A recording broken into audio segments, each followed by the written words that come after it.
Hi, this is In Simple Terms with Satish. You tap your phone at a coffee shop. 1 second later, payment approved. It feels like your card number jumped from your phone into the payment machine. But in modern phone wallet tap to pay systems, that is not really what happens. The more interesting idea is this. The system tries not to send the most valuable secret. Let us start with the visible moment. You unlock your phone with Face ID, fingerprint, PIN or passcode. You hold it close to the terminal. The phone and terminal talk over NFC, which stands for Near Field Communication. NFC is intentionally short range, but NFC is only the doorbell, not the whole security model. The real trick is tokenization. When you add a card to a phone wallet, the wallet does not simply keep using your normal card number for every tap. In systems such as Apple Pay, the issuer creates a device-specific account number. EMVCo calls the broader idea payment tokenization, replacing the primary card number with a payment token that is limited in how it can be used. Think of it like a hotel key card. The hotel does not give every guest the master key. It gives you a key that works for your room for a limited time. If that key is lost, the hotel can cancel that key without changing every lock. Tap to Pay uses a similar security idea. The token is useful for payment routing, but it is not the same as handing over your original card number.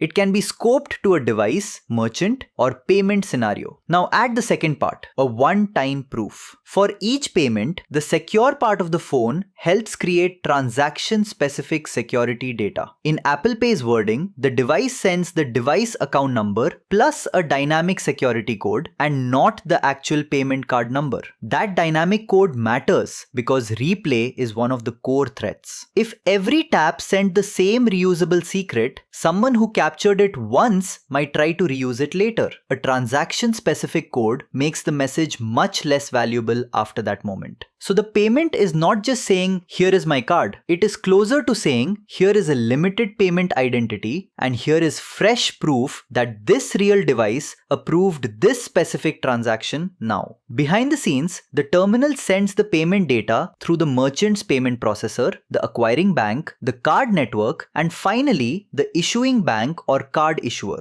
The issuer checks whether the token maps to a real account, whether the proof looks valid, and whether fraud signals are acceptable. Then approval or decline travels back to the terminal. To the user, it feels like magic. To the system, it is scoped identity, fresh proof, network routing, risk scoring, and authorization. Here is a rough timing anchor. The part you experience at the terminal may feel like 1 or 2 seconds, but inside that short window, the system has to complete local device authentication, NFC exchange, processor routing, network authorization, fraud checks, and response delivery. That is why payment engineering cares about low latency and reliability. If the same transaction takes 8 or 10 seconds, people start tapping again. Duplicate attempts happen and trust drops. The catch is that tap to pay is not magic protection against every payment risk. If your phone is unlocked, if social engineering pricks you into authorizing a payment, if a merchant is dishonest, or if the account itself is compromised, tokenization alone does not solve everything. Also, not every country, bank, wallet, terminal, and transit flow behaves exactly the same. But the core engineering lesson is powerful.